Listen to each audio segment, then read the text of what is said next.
주일인데 오늘은 가시의 유익이라는 제목으로 하나님 말씀 나누겠습니다.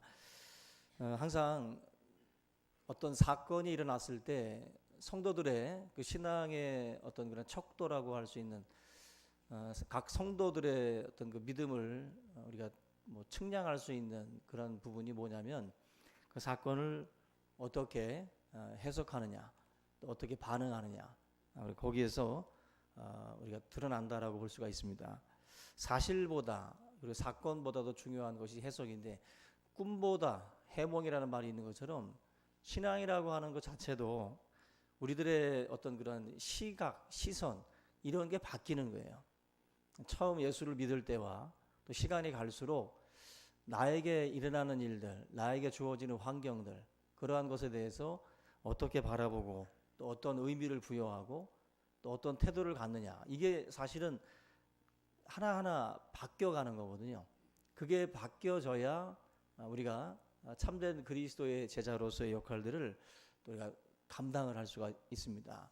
불행하게도 이 믿음 안에서 이런 그 긍정적으로 그런 그 상황들을 또 해석하고 또 긍정적인 태도를 갖추어가는 것 자체가 그렇게 쉬운 것만은 아닙니다. 그게 이제 믿음이 자랐다, 믿음의 어떤 그런 그 분량이 커졌다라고 볼 수 있는 건데, 이 해석을 결정하는 게 뭘까 생각해 보면 다른 게 아니라 생각입니다. 우리의 생각 자체가 어떻게 바뀌느냐, 좋은 생각, 긍정적인 생각을 가지고 우리가 이런 사안들을 바라볼 때 그때 이제 해석도 긍정적으로 내릴 수가 있습니다. 근데 모든 부분에 있어서 가장 결정적인 것은 믿음이에요. 믿음이라고 하는 것이 모든 상황에 대한 그 해석을 결정한다고 볼 수가 있어요. 합력하여 선을 이룬다라고 하는 믿음이 있어야 우리의 삶에 대해서 해석이 달라지는 거죠. 합력해서 나에게 일어나고 있는 모든 일이 합력해서 선을 이룬다라고 하는 믿음이 전제되어 있지 않으면 사실 우리가 삶을 바라보는 그런 부분이나 또 해석할 때도 부정적으로 우리가 결론을 낼 수밖에 없다라는 것입니다. 오늘 이 시간에 우리가 같이 살펴볼 내용이 바로 이 고통이라고 하는 주제인데, 이 고통이라고 하는 것에 대해서 이것이 우리에게 복의 통로가 되고 또 이것이 우리에게 은혜가 된다라고 하는 이 해석도 사실은 그런 그 생각에서 나오는 거예요. 우리 하나님의 이 말씀 안에서 고통 속에 지금 직면해 계시는 분들은 오늘 제가 드리는 말씀들이 사실은 와닿지 않을 수도 있습니다. 고통이라는 것 자체 속에 있는 분들 같은 경우에. 그렇지만 오늘 우리가 같이 살펴보고 있는 이 사도 바울이라고 하는 인생도 고통과는 별개의 공간에서 어떤 사변적으로 이런 얘기를 하고 있는 게 아니라 고통의 중심에 있는 사람이었거든요. 고통받고 있는 삶 속에서 나왔던 그의 신앙 고백이에요. 그래서 이 오늘 같이 읽는 이 본문의 말씀은 사도 바울의 깊은 그런 그 어떤 성찰, 고통이라고 하는 그 속에서 그가 계속된 어떤 그 성찰 속에서 나온 고백이기 때문에 이것이 결코 어떤 뭐 추상적이고 사변적인 이야기가 결코 아니다. 오늘 저와 여러분들이 바울이 바라보고 있는 이 어떤 통찰력, 고통을 바라보고 있는 이 통찰력을 저희들이 함께 우리가 취해서 정말 여러분들의 삶 자체에 있는 모든 것들을 다시 한번 올바른 방향으로 해석하는 그런 시간이 될 수 있기를 주님의 이름으로 부탁을 드립니다. 오늘 이 바울의 고백을 보게 되면 그 자신의 고통을 몸에 박힌 가시, 사단의 사자, 뭐 이렇게 비유를 하고 있습니다. 7절 말씀을 보면 바로 그런 내용들을 담고 있는데, 헬라어로 바로 이 가시라고 하는 단어가 스콜룹스라고 하는 단어를 쓰는데, 가시라고 하면 이제 작은 어떤 모양으로 느껴지는데 원뜻이 말뚝이에요. 말뚝. 사실 몸에 말뚝이 박혀 있다. 정말 끔찍한 얘기죠. 가시 하나가 몸에 박혀도 몸이 불편하고 고통스러운데 이 말뚝이 박혀 있는 것과 같은 고통을 사도 바울이 느끼고 있었다. 얼마나 극심한 고통 속에 지금 바울이 있었는가를 보여주고 있는 단어예요. 그래서 바울도 이 고통을 좋아하는 그러한 변태가 아닙니다. 바울은 이 고통을 벗어나기 위해서 주님께 3번씩 기도했다라고 말씀을 하고 있어요. 그런데 이 8절에서 나와 있는 3번의 그 반복된 그 기도가 있었지만 하나님께서 주신 답이 뭐냐면 말뚝을 뽑아주는 게 아니라 9절 말씀, 내 은혜가 네게 족하다. 다시 말하면 지금 문제를 해결해 주시는 것이 아니라 이 문제를 그냥 안고 살아가라는 거예요. 우리가 기도하는 이유 중에 하나가 이 가시나 말뚝을 뽑아달라고 기도들을 많이 하잖아요. 근데 사도 바울이 그렇게 기도를 했는데 하나님은 그 말뚝 끌어안고 가라는 거예요. 그 말뚝을 뽑으려고 하지 말고 그냥 끌어안고 그대로 지금처럼 사역하고 지금처럼 살아가라는 것입니다. 우리 이것을 들을 때 굉장히 충격이고 참 힘든 그 마음의 상태가 올 수밖에 없는데, 바울에게 지금 하나님께서 주신 이 말씀이 바울에게는 충격이기도 했지만 뭔가 굉장한 영감을 바울에게 준 거예요. 내 은혜가 내게 족하도다. 우리의 삶에도 이런 그 시련의 아픔 또 고통을 주시는 그런 어떤 그 유익이 있어요. 그 속에서 우리에게 주는 유익들이 있는데, 우리 여러분들이 그 느끼고 있는 심각한 가시, 나에게 있어서의 심각한 가시가 뭘까? 오늘 이 말씀을 통해서 보게 되면 우리가 이 심각하게 느끼는 이 가시들을 좀 더 새롭게 우리가 이해하고 또 새롭게 해석하게 된다면 저와 여러분들의 삶에 커다란 유익이 있습니다. 그래서 이 가시를 오늘 이 말씀을 통해서 다시 한번 좀 올바른 방향으로 우리가 해석해내는 그런 시간이 되었으면 합니다. 우리가 갖고 있는 이 가시가 여러 종류가 있는데, 먼저 오늘 말씀을 중심으로 보면은 첫째로는 사도 바울이 말하고 있는 이 가시는 육체의 질병으로 많이들 보고 있습니다. 바울의 활동에 있어서 굉장히 장애가 됐었고 바울을 굉장히 힘들게 만들었던 가시, 바로 육체적 질병으로 보고 있는데, 기본적으로 이제 안질이나 또 간질 그리고 두통 뭐 이런 어떤 그 통증이 사도 바울에게 있었다라고 보고 있어요. 이 통증이 끊임없이 바울의 사역에 함께했고 바울을 너무나도 힘들게 하니까 사도 바울이 다른 사람들의 질병을 고쳐주면서도 자기는 이 고통 속에 있다 보니까 하나님께 기도한 거죠. 근데 하나님께서 내 은혜가 내게 족하다 하시면서 기도를 멈추라고 말씀을 하고 있어요. 이 육체적인 질병, 육체적인 가시, 이게 지금 안과적 질병으로들 보고 있는데, 갈라디아서 4장 13절로 15절 보면은 사도 바울의 이 질병이 안과적인 눈에 관련된 질병이었을 것이다라고는 추측이 가능해요. 갈라디아서 4장 13절 보면 이렇게 나옵니다. 내가 처음에 육체의 약함으로 인하여 말미암아 너희에게 복음을 전한 것을 너희가 아는 바라. 너희를 시험하는 것이 내 육체에 있으되 이것을 너희가 업신여기지도 아니하며 버리지도 아니하고 오직 나를 하나님의 천사와 같이 또는 그리스도 예수와 같이 영접하였도다. 너희의 복이 지금 어디 있느냐? 내가 너희에게 증언하노니 너희가 할 수만 있었다면 너희의 눈이라도 빼어 나에게 주었으리라. 여기 보면 바울이 굉장히 뭔가 약해요. 그리고 뭔가 부실해. 그런데 그 갈라디아 교인들이 바울을 업신여기지 않고 천사같이 예수같이 영접했어요. 그리고 심지어는 눈까지도 뽑아서 줄 정도로, 주고 싶은 마음이 있을 정도로 이 갈라디아 교인들이 바울을 그렇게 생각을 했습니다. 이 내용을 보면 분명히 사도 바울이 육체적인 어떤 그런 그 연약함, 질병이 분명히 있다라는 것을 알 수가 있습니다.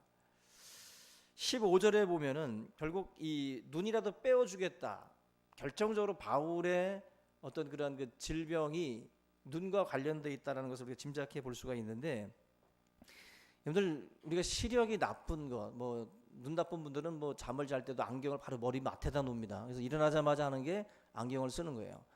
시력에 어떤 그런 그 장애가 있다든지 또 여러 가지 통증이나 이런 것들이 사실 사역 속에 있으면 사역 자체가 힘들 수밖에 없어요.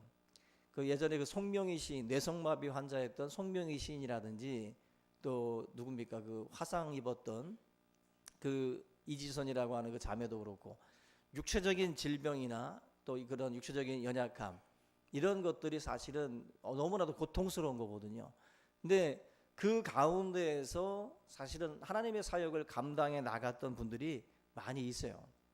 근데 사도 바울 같은 경우도 이 육체적인 가시를 뽑아달라고, 다시 말하면 치료해달라고 하나님께 기도했다라는 것입니다. 현대의학으로 쉽게 치료할 수 없고 고칠 수 없는 질병 속에 있는 그러한 뭐 선천적일 수도 있고 또 후천적일 수도 있는 그런 그 상황들, 이걸 우리가 육체적 가시라고도 볼 수가 있어요. 두 번째는 환경적인 그러한 부분도 우리가 이게 가시라고 할 수가 있습니다. 가시는 우리를 고통스럽게 하고 힘들게 하고 움츠리게 만드는 건데, 내 삶의 환경이 나로 하여금 그렇게 움츠리게 만들고 그렇게 고통스럽게 만드는 환경 속에 우리가 놓여져 있을 수도 있다는 것입니다. 여러분들 지금 힘든 상황 속에 있는 분들이 있을 수 있어요. 근데 그 상황이 바뀌지 않고, 다시 말하면은 뭐 결혼을 했는데 남편이 결혼하자마자 죽어서 홀로 평생을 살아야 된다든지, 아니면은 자녀가 태어났는데 장애를 가지고 태어났어요. 그것은 버릴 수도 없고 우리가 어떻게 바꿀 수 없는 그런 그 상황인데, 그것이 그의 평생에 어떻게 보면은 커다란 짐이 되고 커다란 고통이 될 수 있어요. 그런 환경 자체가 너무나도 고달플 수 있죠. 시집을 갔는데 시어머니 시아버지가 예수를 안 믿어서 신앙적으로 핍박이 오고, 또 여러 가지 그런 상황을 바꿀 수 없는, 내가 이혼할 수도 없고 내가 나갈 수도 없는 그렇게 주어지는 환경들, 그런 상황들이 우리에게는 가시예요. 그런 그 가시가 신앙생활을 하는 분들에게 있어서 엄청난 고통을 줄 수 있어요. 그래서 그걸 놓고 우리가 기도하지만 뽑아지지 않고 바뀌지 않고 계속되는 그런 그 상황들이 이어질 수도 있다라는 것입니다. 근데 우리가 이 상황에서 기억해야 될 게 뭐냐면, 마태복음 16장 24절에 보면은 누구든지 나를 따라오려거든 뭐라 그랬죠? 자기를 부인하고 자기 십자가를 지고 나를 따라오라 그랬어요. 여기 자기 십자가는 기본적으로 우리가 사명이라고 해석을 합니다. 사명으로 보고 있는데, 두 번째로 우리가 이 자기 십자가를 우리가 생각해 보면 이게 바로 이 환경적인 장애, 환경적인 가시라고도 볼 수 있어요. 이 자기 십자가, 어떻게 보면은 내가 평생을 짊어지고 가야 할 그런 그 짐들이 있어요. 이걸 우리는 십자가를 떼놓고 주님을 따라가고 싶은데 떼놓고 버리고 갈 수 없는 십자가들이 있어요. 장애를 딛고 태어난 아이라든지 그런 환경들이 우리가 쉽게 버릴 수 있는 게 아니잖아요. 그죠? 그걸 짊어지고 그걸 끌어안고 주님을 따라가는 그 고통이라고 하는 것은 쉽지 않죠. 우리 주위에도 그런 자기 십자가, 정말로 내려놓고 싶지만 내려놓을 수 없는 십자가가 있어요. 그 자기 십자가를 지고 주님은 따라오라는 거예요. 결국 육체적인 가시나 또 환경적인 가시나 그런 그 가시가 십자가가 돼서 우리로 하여금 주님을 따라가는 데서 힘들긴 하지만, 주님은 그럼에도 불구하고 그걸 너가 짊어지고 감수하고 나를 따라오라고 말씀을 하고 있는 거죠. 여러분들, 지금 자기가 내려놓을 수 없는 십자가가 있어요. 절대로 내려놓을 수 없는 십자가. 그거 가시입니다.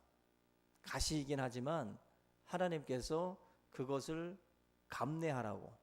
십자가, 주님을 따라가는 길이라고 하는 것은 굉장히 어떻게 보면 힘든 일이에요. 힘든 일. 그 십자가를 그냥 훌훌 털어버리고 그냥 가면 좋겠는데 그러지 못하고 그걸 가지고 따라오라고 말씀을 하는 겁니다. 그 전라남도 해남 그 한 섬에 소년이 있었는데 이 소년이 책 읽기를 그렇게 좋아했다고 그래요. 공부도 잘했고. 근데 너무 가난해가지고 중학교를 갈 수가 없었습니다.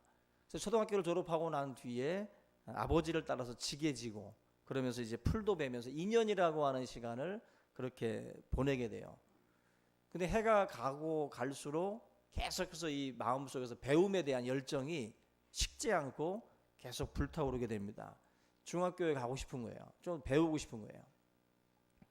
근데 이 섬에는 중학교가 없고 중학교를 가려면 섬 밖으로 나가야 되는데 가정 형편이 허락되질 않으니까 이것 자체가 쉽지가 않은 겁니다. 근데 3살 때부터 어머니를 따라서 교회를 다녔던 사람인데 하나님이 자꾸 멀게 느껴지는 거죠. 너무나도 이 환경이 어렵고 힘든 가운데서 자기의 꿈은 크고 이게 뭔가 맞질 않으니까 굉장히 힘든 상황이었는데 15살 때 1955년인데요. 1955년에 15살 때 여름 성경학교가 있었는데 그 여름 성경학교 때 이 학생이 은혜를 받아요. 은혜를 받으면서 하나님께 기도를 합니다. 뭐라고 기도를 하냐면은 중학교 가고 싶습니다. 하지만 집이 가난해서 갈 수가 없습니다. 저를 중학교에 보내주십시오. 굶어도 좋고 머슴살이라도 좋으니까 제발 중학교 보내주십시오. 기도를 하고 그런 내용을 편지를 썼어요. 그러고 나서 자기 집 주소 적고 하나님한테 편지를 쓰는데 하나님 주소를 모르잖아요. 그래서 하나님께는 주소를 안 쓰고 그냥 하나님 전상서라고 딱 써놓고 그 편지를 우체통에다 집어넣은 거예요. 근데 이 우체부 아저씨가 우편물을 정리를 하다가 이 편지를 발견한 겁니다. 이 우편물을 전달을 해야 되는데 주소가 나와 있지 않으니까 이 우체부 아저씨가 생각하기를 그래도 하나님과 제일 가까운 곳으로 가자 해서 교회로 가가지고 해남읍에 있는 그 교회에 가서 목사님에게 이 편지를 전달해 줬어요. 그리고 그 편지를 뜯어서 읽어보신 목사님이 눈물을 흘리면서 이 편지를 읽었다고 그래요. 그리고 이 편지의 주인공을 찾아가서 교회에서 장학금을 줘가지고 이 학생을 이제 중학교를 보내고 그 학생을 이제 어떻게 보면 이제 키우게 돼요. 그래서 이 학생이 자라서 그 중고등학교를 우등으로 이제 졸업을 하게 되고 62년에 그 한국신학대학에 수석으로 이제 입학을 하게 됩니다. 그리고 스위스 바젤 대학교에 유학을 해서 박사학위를 받고 84년에 귀국을 해요. 그리고 신학대학교, 한국신학대학교 교수로 재직을 하게 되고 후에는 2000년에 총장에 취임을 하게 됩니다. 이분이 바로 이제 한국신학교의 이 신학계의 석학으로 알려져 있는 오영석이라고 하는 박사님인데 자유주의 신학의 어떤 그 기류가 있는 한국신학대학교지만 이 오영석이라고 하는 이 사람의 어떤 그 삶의 하나님에 대한 어떤 그러한 그 역사, 하나님에 대한 은혜 이걸 통해서 하나님이 어떤 그의 어떤 여러 가지 환경적으로나 또 여러 가지 그 부족하고 연약한 가운데 있었지만 하나님 앞에 기도하는 가운데 그 어려운 환경 속에서도 하나님께서 그를 들어서 또 귀하게 사용하시는 것을 우리가 볼 수가 있어요. 환경이라고 하는 것에 갇혀서 좌절하거나 무너지는 것이 아니라 하나님께 들림받아 하나님께 쓰임받으면 그 모든 것들을 다 뛰어넘을 수 있어요. 뛰어넘을 수. 그것이 우리를 짓누르고 그것이 우리의 어떤 그 꿈이나 사역을 막는 것이 아니라 오히려 그것이 우리로 하여금 더 하나님 앞에 가게 하고 더 겸손하고 더 낮게 만들어서 하나님이 쓰실 수 있도록 만드는 경우들이 많이 있습니다. 그런데 그런 면에서 우리가 어려울 때 여러분들 쉽게 포기하지 말고 뭐 정말 하나님 전상서라고 편지라도 써서 뭔가를 우리가 하나님께 나아가는 것이 필요하지 그 가시에 짓눌려 살아가는 것은 우리 그리스도인들의 올바른 자세는 아니라는 거예요. 근데 가시 중에 제일 힘든 가시가 또 있는데 그 사람입니다. 사람. 가장 힘들게 하고 끊임없이 고통을 주는 이 가시. 그 가시가 아내일 수도 있고 남편일 수도 있고 또 친구일 수도 있고 교회 안에 함께 신앙생활하는 우리 믿음의 동료들일 수도 있어요. 그 육체의 가시가 계속 여러분들을 힘들게 계속 찔러가지고 너무나도 고통스러운 나날들을 보내는 분들이 있을 수도 있습니다. 그 뭐 유명한 얘기인데 그 돌아가신 지 꽤 되셨는데 이중표 목사님 같은 경우도 시골에서 목회할 때 그 교회 안에 가시가 있었대요. 목회를 굉장히 힘들게 하는 가시 교인이 있었는데 하나님 앞에 기도를 했답니다. 그 가시 교인을 좀 하나님 어떻게 좀 해달라고. 근데 하나님이 아니라는 거죠. 가시 교인을 좀 우리 교회에서 내보내달라고, 그죠? 내보내달라고 기도를 했는데 하나님 하시는 말씀은 그 애가 어딜 가면 누가 받아주겠니? 너가 받아야지. 너가 그냥 끌어안고 있으라는 거예요. 그래서 하나님 그러면 빨리 죽게 하든지. 그때 하나님이 하시는 말씀이 아직 때가 아니다 그러시더랍니다. 또 뭐라고 기도하셨냐면은 그럼 뭐 고쳐주든지 그 성격을 좀 고쳐주든지 좀 어떻게 좀 바꿔달라고 기도를 하니까 하나님이 그건 나도 못 고친다. 잘 알지 않니? 내가 병든 자도 고치고 죽은 자도 일으키지만 유다는 못 고쳤다. 너도 나는 유다도 못 고치고 오히려 유다한테 내가 죽었다. 이미 하시는 말씀이 가시를 뽑아달라고 그랬는데 나도 못 고치고 유다한테 죽었으니까 너도 그냥 죽을 생각하라는 거야. 그 말을 듣고 이중표 목사님이 깜짝 놀라면서 결국 하나님의 은혜를 통해서 이 가시를 바라볼 수 있어야 내가 이것을 뛰어넘는 것이다. 뭐 뽑거나 뭐 이렇게 뭐 어디로 내보내는 것이 아니라 내 은혜가 내게 족할 때 그때 이 모든 것들을 다 감내할 수 있다는 거예요. 그 영감의 어떤 그 소리를 듣고 이분이 그분을 위해서 오히려 기도하고 그러는 가운데에 하나님께서 놀라운 기적을 통해서 그 어려움, 그 아픔들을 또 하나님께 해결해 주신 경험을 또 이야기를 합니다. 그런데 우리의 삶에 우리는 생각을 하잖아요. 뽑아버리고 싶은 가시들. 근데 이 가시는 힘으로도 뽑을 수 없고 우리가 기도로도 안 된다고 그러잖아요. 금식해도 안 돼요. 가시는 아무리 금식하고 아무리 기도하고 아무리 뽑으려고 해도 뽑아지지 않습니다. 가시는 오늘 앞에서 말씀을 드린 것처럼 가시를 통해서 은혜를 받아서 내가 변하면 결국 해결이 되는 거예요. 내가 하나님께 은혜를 받아야 돼요. 내 은혜가 내게 족하다라고 하는 것을 깨달아야 그래야 그 가시를 우리가 품고 갈 수 있어요. 이 가시를 사도 바울은 뭐라고 말씀하냐면은 이 가시를 통해서 자기 자신이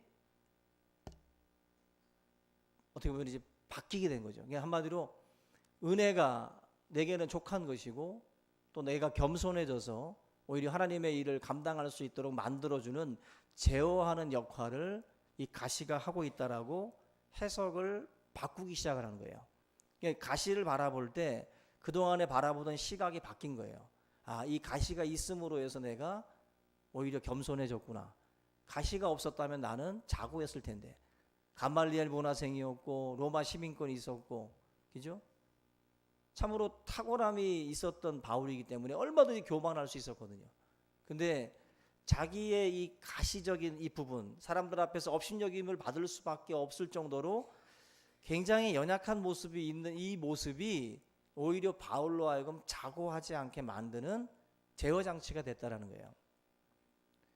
우리는 어쩌면 나에게 주어져 있는 내가 참으로 뽑고 싶고 해결하고 싶은 그 부분들이 있는데 이게 해결은 안 되고 있지만 그것 때문에 오히려 내가 교만해지지 않고 지금 이나마 그냥 버티고 있는 거일 수도 있어요.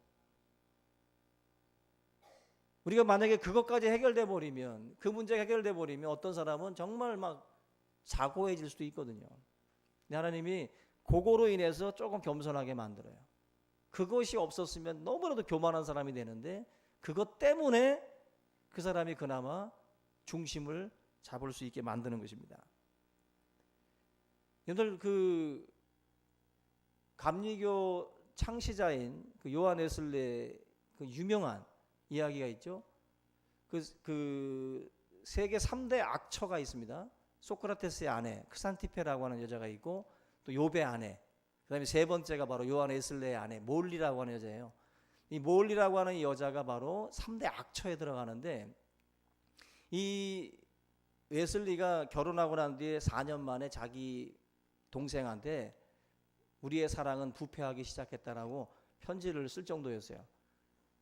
그리고 웨슬리의 그 아내가 악처로서 불려지게 된 이유가 있는데, 그 순회 설교자들 중에 한 분이 그 아일랜드 지역을 이제 가다가 웨슬리를 만나게 되는데, 웨슬리가 사역을 할 때 이제 그 부인과 같이 사역을 한 적이 있어요. 같이 다닌 적이 있는데, 그 숙소에 이제 방문을 했는데 요한 웨슬리 아내가 막 거품을 불고 막 소리를 지르면서 온갖 욕을 하는 거를 목격을 하는 거예요. 그리고 그 여인 손 밑에 웨슬리가 머리를 잡힌 상태로 질질 끌려다니는 거를 그 목사님이 목격을 한 겁니다. 그래서 그 목격담이 이제 알려지면서 이 요한 웨슬리가 정말 악처에게 정말 그 힘든 나날을 보내고 있다라는 그런 이야기들이 이제 도는 거거든요. 근데 이 요한 웨슬리가 이 어떻게 보면 이 집안에 있는 아내라고 하는 이 가시 때문에 굉장히 힘들어했어요. 기왕이면 내조 잘하는 아내를 웨슬리에게 하나님이 주시면 얼마나 좋아요. 근데 그러지 않고 머리끄댕이 잡고 막 손에도 머리카락이 한 움큼 있었답니다. 그 정도로다가 이 웨슬리를 사정없이 정말 괴롭히고 또 힘들게 했던 여자가 바로 아내예요. 몰리라고 하는 아내인데, 재미난 역설이 있습니다. 웨슬리가 했던 말 중에 이런 말이 있어요. 세계가 나의 교구다. 다시 말하면 세계가 나의 구역이다. 뭐 이런 말을 한 거예요. 그래서 웨슬리는 정말 어마어마한 그 거리를 다니면서 순회 설교를 했는데 하루에 4-5편씩 설교를 했어요.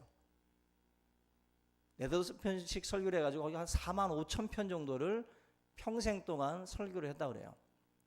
굉장히 많아. 그리고 툭하면 나가서 설교를 한 거예요.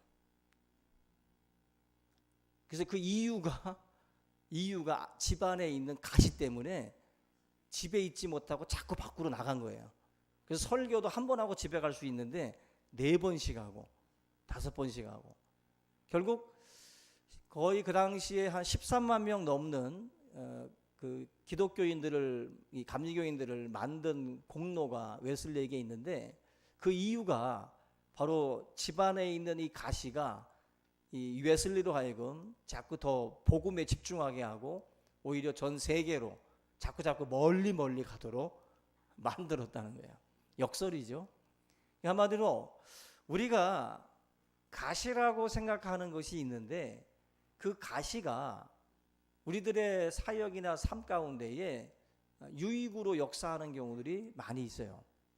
그것이 없으면 그냥 침묵하고 그냥 잠잠하고 그냥 머물러 있을 사람들인데, 그 가시가 계속해서 여러분들을 밖으로 나가게 해서 또 하나님의 이 뜻을 이루는 방편으로 우리를 사용하실 때가 있다는 것입니다. 여러분들의 집안에 있는 가시 있습니까? 아내가 가십니까? 남편이 가십니까? 받아들이시기 바랍니다. 받아들이시고 하나님께서 그걸 통해서도 또 하나님의 어떤 유익을 또 가져오는 결과들을 보일 때가 많이 있다라는 거예요. 우리 성도님들이 사실 신앙생활 하면서 이러한 여러 가지 그 가시 때문에 힘들어하는 그런 상담들을 많이 받아요. 근데 10년이 지나고 20년이 지나도 그 가시가 빠지지 않을 때가 있어요. 그럴 땐 저는 여러분들한테 말씀드립니다. 내 은혜가 내게 족하다. 받아들이셔야 돼요. 그거 받아들이시고 십자가라고 생각을 하고 지고 가셔야 돼요. 그 질병이 낫지 않으면 10년을 기도했습니까? 20년을 기도했습니까? 낫지 않으면 그냥 끌어안고 하나님의 사역을 감당하세요. 제가 예전에 말씀드렸죠. 그 훌륭한 목사님들 가운데도 여러 그 고통 속에서 리고렌 뭐 이런 분들 같은 경우도 간질이 있다 그랬어요. 제가 간질이 있어서 수만 명 성도들을 상대하는데도 그 간질 때문에 고통 중에 뭐 이렇게 쓰러지는 경우도 있고, 그리고 나서 일어나서 다시 강단에 올라가기도 하고, 그런 가운데 사역을 가지고 가는 분들이 있어요. 그러니까 하나님의 일들을 할 때 여러분들 이거 뽑아주기 전까지는 내가 안 하겠다라는 식으로다가 우리가 하나님과 그 싸움을 벌일 것이 아니라, 내 은혜가 내게 족하다라고 하는 이 말씀처럼 내 삶에 이것이 나를 제어하는 것으로 역사하고 있다라고 하는 것을 좀 기억을 하고, 우리가 그 안에서 하나님의 역사들을 이루어 갈 수 있는 그런 삶이 될 수 있기를 바랍니다. 우리 기독교 변증서 중에 팡세라는 게 있어요. 이 파스칼의 팡세는 바로 이 기독교 변증서입니다. 이 파스칼이 예수를 믿거나 예수를 이 사람은 불체험을 해요. 파스칼이 이 성령의 이 불체험을 하고 나서 완전히 기독교 그 변증가로서 이 사람은 계속 평생을 하나님의 말씀을 이제 증거하는 사역을 합니다. 그래서 이 팡세도 기독교의 예수님과 이 그 무슬림, 바로 이 그 마호메트에 대한 그 이야기들을 담고 있는데, 이 변증서를 쓸 때 상황이 뭐냐면은 병석에서 쓴 거예요. 병상에서 그 결핵으로 이 파스칼이 죽는데, 이 파스칼 같은 경우도 이런 그 결핵, 이런 연약함, 이 병상에서 하나님을 묵상하는 가운데 만든 게 바로 그 팡세라고 하는 그 책입니다. 다시 말하면 연약함이 아무것도 못하게 하는 게 아니라, 연약함 속에서 하나님이 무언가를 쓰실 때가 있어요. 우리의 약함을 통해서. 결국 파스칼이 결핵으로 죽어갈 때 친구들이 굉장히 막 걱정하고 염려했다 그래요. 그때 파스칼이 하는 말이, 오히려 이 결핵으로 인해서 내가 연약해지고 병들므로 인해서 내가 평생을 고민하고 평생 동안 씨름했던 정욕과 욕심을 내려놓을 수 있었다라고 말을 해요. 오히려 이 병이 나로 하여금 그런 정욕을 내려놓게 하는 유익이 있다라고 하면서 오히려 다른 사람들을 이렇게 안심을 시켰다고 그래요. 여러분, 병이라고 하는 것도 어떻게 보면은 고통스럽죠. 불편하죠. 그러나 이것이 저와 여러분들에게 유익으로 역사할 수도 있는 부분들이 많아요. 우리 신앙생활에 있어서 하나님 앞에 저와 여러분들이, 나는 왜 이렇게 지지리도 복이 없고 왜 이렇게 저주스러운 삶이 나에게만 주어지느냐라고 하는 탄식이 있기보다는, 그 가시가, 그 환경이, 나로 하여금 힘들게 만드는 그 환경이 있지만 그걸 통해서 하나님이 이루어 가시는 역사들이 있다는 걸 꼭 믿고, 그 자기 십자가입니다. 그 십자가 잘 지고 하나님의 이 사역들을 감당할 수 있기를 주님의 이름으로 축원합니다. 오늘 이 말씀을 함께 우리 붙들고 우리 통성으로 한번 기도하겠습니다. 살아계신 하나님 아버지, 감사합니다.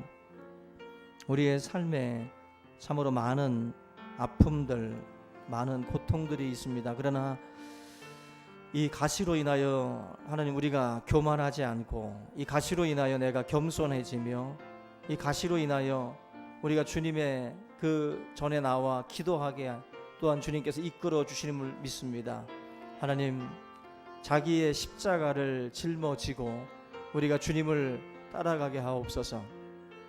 아버지 하나님, 내려놓고 싶고 또 떨쳐버리고 싶었던 이 모든 자기 십자가들을 하나님, 내 은혜가 내게 족하다고 하는 주님의 말씀을 기억하며 이 속에서 주님을 찬양하고 이 속에서 주님께 영광을 돌리는 귀한 삶이 될 수 있도록 인도하여 주시옵소서. 하나님, 우리가 약할 때 강함 되시는 주님, 우리의 강함으로 우리를 사용하시는 것이 아니라 우리의 연약함과 우리의 어리석음과 우리의 부족함을 통해서 하나님의 역사들을 이루어 가시는 줄로 믿습니다. 날마다 하나님, 우리의 약함을 자랑하고 오히려 그 약함 속에서 하나님의 역사들을 이루어 가시는 주님을 찬미하고 또 주님의 이름을 높이는 귀한 삶이 될 수 있도록 인도하여 주시옵소서. 감사하고 예수님의 이름으로 기도합니다. 아멘.